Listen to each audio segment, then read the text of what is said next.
भाद्रपद कृष्ण अष्टमी को श्री कृष्ण जन्माष्टमी कहते हैं क्योंकि यह दिन भगवान श्री कृष्ण का जन्म दिवस माना जाता है। इसी तिथि की घनघोर अंधेरी आधी रात को रोहिणी नक्षत्र में मथुरा के कारागार में वसुदेव की पत्नी देवकी के गर्भ से भगवान श्री कृष्ण ने जन्म लिया था। यह तिथि उसी शुभ घटना की याद दिलाती है और सारे देश में बड़ी धूमधाम से मनाई जाती है। जन्माष्टमी के दिन भगवान श्री कृष्ण की जन्म संबंधी कथा भी सुनते सुनाते हैं, जो इस प्रकार है।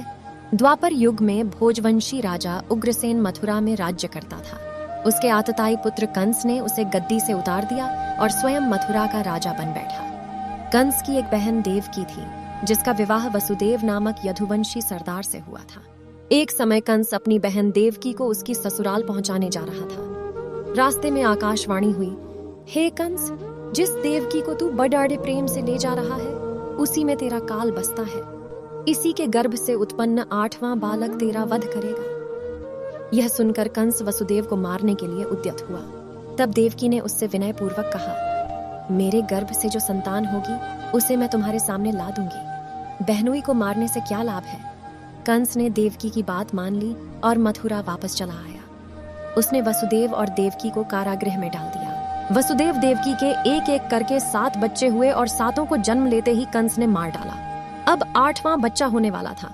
कारागार में उन पर कड़ीडे पहरे बैठा दिए गए। उसी समय नंद की पत्नी यशोदा को भी बच्चा होने वाला था। उन्होंने वसुदेव देवकी के दुखी जीवन को देख 8वें बच्चे की रक्षा का उपाय रचा।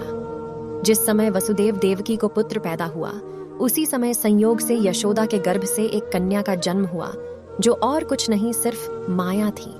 जिस कोठरी में देवकी वसुदेव कैद थे, उसमें अचानक प्रकाश हुआ और उनके सामने शंख, चक्र, गदा, पद्म धारण किए चतुर्भुज भगवान प्रकट हुए। दोनों भगवान के चरणों में गिर पड़ रहे।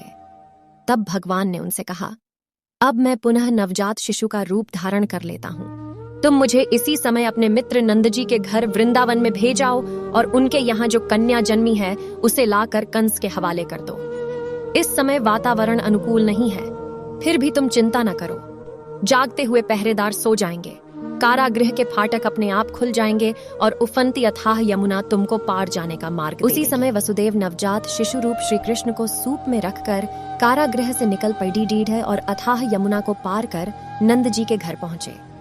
वहां उन्होंने नवजात शिशु को यशोदा के साथ सुला दिया और कन्या को लेकर मथुरा आ गए। कारागृह के फाटक पूर्ववत बंद हो गए। अब कंस को सूचना मिली कि वसुदेव देवकी को बच्चा पैदा हुआ है। उसने बंदी गृह में जाकर देवकी के हाथ से नवजात कन्या को छीनकर पृथ्वी पर पटक देना चाहा, परंतु वह कन्या आकाश में उड़ गई और वहां से कहा, अरे मूर्ख, मुझे मारने से क्या होगा। तुझे मारने वाला तो वृंदावन में जा पहुंचा है।